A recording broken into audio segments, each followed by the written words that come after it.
Hi, welcome back to The Active Listener. My name's Mark Julian, and this is where we come to listen, not just hear. Today I have Ife with us, who is a life coach. Welcome, Ife. Hi, Mark. Thank you for having me. Glad to be here. How do you do? I'm doing well, and it's good to have you here too. So tell me a little bit about yourself. Right, I'm Ife George, as I like to be called, and I run the Ife George experience. I'm a life coach and a life coach with interest in different approaches to counseling, therapy and human development. And part of why I'm interested in different approaches is because I like to be able to apply those to my practice, because I find that it is richer to have options in the face of human problems, right? Rather than stick to a particular cause that might not be 100% per time. And so, yes, I have chosen to explore as widely as possible so that in my practice as a life coach, I'm able to essentially bring the highest possible solution to my client. Brilliant, thank you. So how would, say, life coaching differ from something like executive coaching? Right. I'd like to always refer to something that I have picked from a mentor of mine, which is it's a person who's well that can donate blood, right? Did you catch that? It's the person who is well that can donate blood, right? And I feel like that summarizes why I might consider life coaching as crucial. And why do I say that?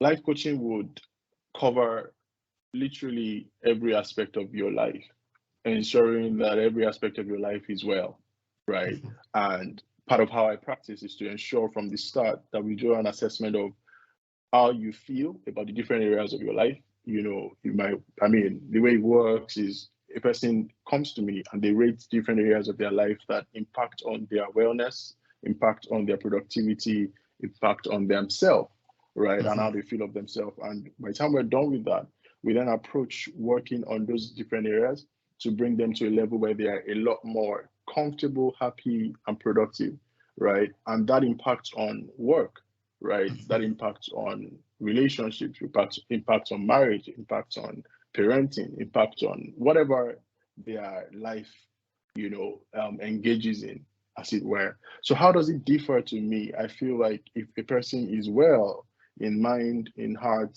in spirit, in body, they can be their best self in any area that they explore, including work. Sorry. So the main difference is that from what you're saying, it sounds like you're much more holistic. You're looking at various aspects of someone's life rather than specifically relating to their career. Exactly. And I also feel like if, for example, one area of life that was important for a person's wellness wasn't well checked or looked after, it could affect another area that was important. So, for example, if marriage isn't well, it's possible to impact on their productivity at work, right? And so while they're focusing on productivity at work, if the way that they parent isn't great, it might affect what they're trying to do with their work. That makes sense. So there could be a whole number of things going on there that you could deal with. And you were making reference to counselling and so on earlier. So where do you start, and how can you possibly know everything that people may be going through? Right. So I feel like at the start of an engagement with anybody, they know everything, right? They know how they feel, they know what they think, they know what they don't think, right? And part of why I say that my work demands that I have like a vast worldview around different areas of life is because when I hear a person speak, I need to be able to tell from what area of life they're speaking from, what their worldview might probably be hinged on, right? What their perceptions, assumptions, and presumptions are hinged on, and how I can help them see what might help them have either better thoughts, better emotions, or better behaviors around the different areas of life. So I feel like every single area of life has what we might be able to idealize as a great point to work from, or to work in, or to be, right? And just being able to benchmark where they are against an idealized better point. That idealized point can be something they decide by themselves, right? Or it might be something we paint together in a session together, right? And just being able to benchmark where they are in line with where that idealized point is and figure out how to work from where they are to where the idealized point is creates the work that we do together. And that's for any situation at all. So how does it work? It's just, this is where I am. This is how I feel. This is what I do. This is where I'll rather be. This is where I prefer to be. And then we can create the actions that move you from point A to point B. And that's not without also finding out the reasons you are even stuck in point A in the first place. And so those potential sticking points, what could those be? So for many people, it's probably just how they think of themselves, right? For many, it's how they think. You know, they probably do not think much of themselves, and that might have been impacted on by the environments that they've been raised in, or, you know, circumstances that they've experienced, people that they've lived with or lived around, people that they've done life with, right? The people who suffer from self-esteem problems, and it might not be any fault of theirs. It might just be the fact that people consistently put them down for whatever reason or the other. They might have been disposed to making decisions or taking actions slower paced than other people. And imagine if people ridicule them for that from time to time, and it begins to stick on them, making them feel like they're inadequate, right? And so they grow into a person that isn't confident of themselves, and they begin to exude that in every area of life. Now, what would happen when we discover that that's the case is that we know what we are working against. What we're working against is a self-imposed identity, because of course that's not who they are. That's who they have accepted to be by what people call them, or by how people, or how they think people see them. And so what we do is then start to change that and wear on a new identity so that they can walk from the new identity to where they prefer to live or live from, or how they prefer to be. So it sounds like a sort of renewal of the mind in terms of perception. Absolutely, absolutely. And I think a lot of the work that I do with people has good foundation with renewing the mind. I feel like a lot of what we engage would stem from a thought or an emotion, right? Actions are driven by that, or actions will cause that, essentially. And so just having a good foundation for how you think and how you feel might drive you to good or positive or helpful actions. So do you use much CBT in your practice? Oh yeah, I feel like at the start of this, I got very interested in CBT because it pointed directly into, you know, something that's called the cognitive triangle, which is supposed to be like a guiding point for how people, you know, have their outcomes or results in life. And that's like thoughts, emotions, and mind connection, right? And just the idea that that was the approach that CBT engaged, you know, drew my interest in, right? But I've also found that regardless of that reality, there are also other things, right, that people might require, you know, for change. So whilst I engage a lot of, you know, CBT's approach, I know that there are other things. There are people that are essentially people of faith, right? And you might want to know that they do not hinge too many things on protocols of life, you know, as they do on their spirituality. But the problem then is, if, for example, in their thought processing around spirituality, there are faults, then of course, everything will be faulty still, right? So it's more or less like I still will use this approach, but I can go talking through a person's lens or preferred lens, you know, Right. if, for example, a spiritual person, through their lens, right? Someone who doesn't have a faith yet, or doesn't even have faith at all, through their lens. But essentially seeing that they understand that the concepts of mind and consciousness and unconsciousness is true and is real, and it directs all the things that they do. So one of the questions I'd have is, how do you navigate the space from doing to the point where you actually feel and believe? So with something like cognitive behavioral therapy, there there's much about what actions you're going to do to almost change the way you feel or think, or to bring them into alignment, perhaps would be a way of describing it. How do you go from knowing, yeah, I know that I don't know, let's pick on perfectionism. I know that being a perfectionist isn't particularly helpful in the long run. So you hear people say that being able to accept the good rather than sort of striving for perfection, and that perfection itself isn't really obtainable, or even if it is, very for a short period of time. If you are wired to strive for perfection and to be excellent at everything all the time, even if you make that decision of, yes, I know this is the wise thing to do and I'm going to do that, inside you there's still that grating, yes, but it could be better, and I really want to enjoy the good of this, but I know I could do better, or I know this isn't perfect. How do you bring that feeling into alignment so you no longer feel or think that as your first initial thought? Right. I mean, I like I like that you use that example, especially because for me, I think that I'm a lot disposed to being, a perfectionist. And I remember dating my wife back in the day. There's a time that she got a frame for me, and what was on it was "Done is better than perfect," because it felt like every single thing I wanted to do had to be perfect, and that was a strain in itself, right? A strain that I know that I also felt. I always felt it. I knew that I was always draining myself trying to do the best every single time. And so when it came to realizing how much of a burden that was, part of what I did as a person before I even started to, help people through these processes is I'd ask myself why I even am more disposed to perfectionism, right? And a couple of things stuck out, right? It was, for example, the way that my parents, would have demanded some sort of result back in the day, and myself trying to be a child in their good books, literally trying my best to please them by achieving those demands, right?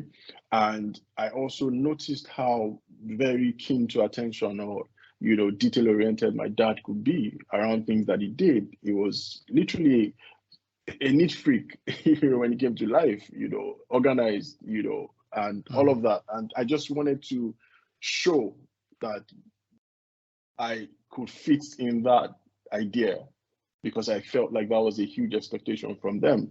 And I didn't know how bad it had eaten into me until I found out that every single thing was then directed by that notion of it being perfect or nothing, right? And I figured that that was me hinging my wellness in terms of, or my joy in terms of achievement around someone else's either feeling or opinion, right? And then the question was, who was that? Was it for good or was it for bad? I mean, what exactly was the reason that this happened? And I realized why it happened, right? And I'm like, okay, so at the moment, what do I do that needs to be perfect? Like, what are the things I'm doing right now that need to be perfect? And who am I doing them for? Because whilst I'm the only one that suffers the pain of needing to be perfect, I find that if I was doing something for somebody else, they are very likely already accepting of the thing that I've done at a level that I still call imperfect. And so if it's not for me, then maybe I should consider what I am doing it for and do it to the best of my ability, but guided by the acceptance of the person or the thing that I'm doing it for. And so what that began to do was lessen the pressure I put on myself, because I realized that whilst I might be more disposed to it being at a certain level of perfection, because I don't believe that it sits side by side with excellence, right? Now I'm paying more attention to what it is for, who it is for, and that is guiding the kind of way I'm designing what I do, is guiding the kind of goals I set around what I do, is guiding the way I view what I do, literally essentially making it a lot more, positive in terms of how I view it. And I'm a lot more conscious about how handle the actions, because now it's more than just how I feel, it's now how other things, people, or whatever is affected by it might feel, right? I think another thing it also made me realize is part of being a perfectionist also allowed for procrastination, right? And also the consciousness that if I procrastinate, I essentially do not achieve the results that I hope to achieve. So it's either I achieve it, but it's late, or I don't achieve it at all. I achieve it, it's late, or I don't achieve it at all. And then when I come back to also asking myself the goal of an action, I think the goal of an action, first of all, is to get it done. And then whilst at that is also to make it impact what it needs to impact, right? And so when I put those two together, and I know that being a perfectionist will drive the way I act, I realize that what that would mean for me is that I'm unlikely to do it less than best, first of all. But now I am more focused on getting it done and making it reach its impact or have its impact.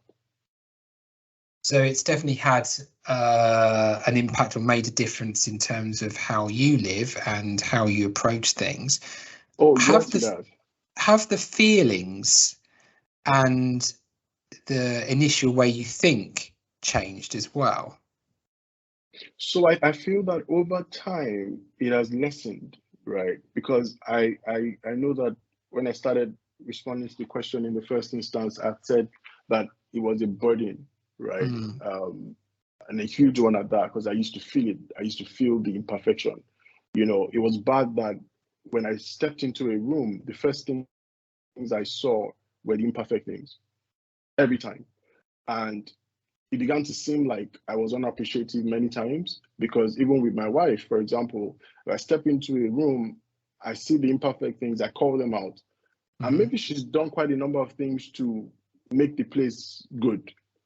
And I didn't see that. I saw the bad ones, right? And it began to take its toll on us, because she then started to feel, would I ever do anything good?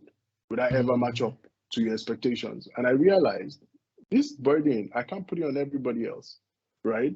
And so those adjustments began to happen from then, when I realized my life was then shared with multiple people apart from myself. And so by every decision to hinge acceptance of people, of the things that I've done or I'm doing, as the preference for how I feel, it started to lessen the projection on myself, right? Because I think that my perfection stemmed from me projecting on myself and how I feel. It was more important how I felt. Like if I didn't feel it was good, then it wasn't good, right? But where did it stem from? It stemmed from me wanting to please my parents back in the day. Now, I'm not with my parents, and I've been away from my parents for how long now, and I'm still in that act. So it had moved from trying to please them now to my own way of doing things, which is trying to please me, right? But what I've then done again is moved it outside of me now, because I realized that what has been stopping me is the fact that I am trying to do it the way I feel is most pleasing. And that's because of how I think the world would view it or would appreciate or would accept it. But now I can tailor it down to just who is directly impacted or affected. And the moment they're accepting of it, I am fine. The more I have done that, the less I have projected from myself, and the more I have projected onto who is accepting what I'm doing. And it has reduced the burden. It has reduced the thoughts very largely. I remember that my kids used to suffer a lot, just making a mess in the house. It felt like I'd taken the ability to be children out of them, or the normalcy of being children out of them, because I wanted them to be as perfect as I was. And something I saw changed that for me. Expecting that a toddler or a child will be able to think at your level in itself is madness. Why? If they do the same thing you can do, then there is no beauty or sense or wisdom in you if it's that common that even a toddler can think like that. So give people the chance to learn, to grow, to expand, to improve, and all of that, which then reduces the burden you place on them, understanding that they are not thinking from where you're thinking. But when you need to relate with them, if you would be understood by them, you need to come to the level that they're thinking from. That's the way you pass across anything. That's the way you relate. And so even in relationships, right, even in, connections, even in all of that, I began to lessen how I felt people must show up. Because the way I felt about perfection hinged on every single thing, from the way people dress, to the way they look, to how they show up, to how they speak, to it was a huge burden. It felt like everybody had to meet up to a certain level of excellence or uniqueness that I have, created in my mind. Right now, I'm not sure I have any frame or reference for how people must be. I just live. Wow, that's really powerful, because I think the whole area of perfectionism, it can just be a weight that it just ruins your life. They're good things in terms of, I suppose, wanting what's best and leveling for excellence. But also there's that just overwhelming, it's never good enough, which then seems to rob you of life. So it was interesting earlier, you mentioned something about excellence compared to perfectionism. Could you unpack that for me? Right. The way I look at it, I feel like excellence just particularly places something or makes something done or gets something done the best way possible, right? And I feel like, or I understand that the world has standards in different regards that might be considered as great or good, right, or bad, right? Excellence is that you essentially are surpassing what might be termed as great and stretching it a bit further, right? Perfectionism on the other hand, is stretching past into a position that even yourself are not sure about. That's how I decided to view it. You're stretching into a realm that even you are not sure about. Why? Most times when I'm asked what I'm trying to achieve, I have a picture in my mind, right? But I can't necessarily explain it. It's more or less like I would know it when I see it, right? With excellence, I feel like you can actually define what you want to create. Like, this is what I want it to look like. This is what I want to create. With perfectionism, sometimes you keep moving the post, because even when you get to what you think is good, you then feel it's not good enough, and you move the post again. You feel it's not good enough, and you move it a little further. I feel like with that, most times you are not particularly holding or working from a defined point of view. And so that's the most strenuous part. When there is no defined point of view, where there's no defined point of view, right? It's just you wanting to do the things you do and hoping that it appeals to people in ways that you feel accepting of, right? But excellence in itself is actually doing things the best way possible and then doing things right. And I feel like generally there are many yardsticks to define right. There are many yardsticks to define best, as against many yardsticks to define how people will be most accepting of something. Wow, that's deep. That's sort of getting into philosophy right there. Very, very insightful. And thank you for unpacking the difference between perfectionism and excellence. And that's certainly given me something to think about. We look forward to having you back. Thank you for your time, Ife, and we'll speak again soon.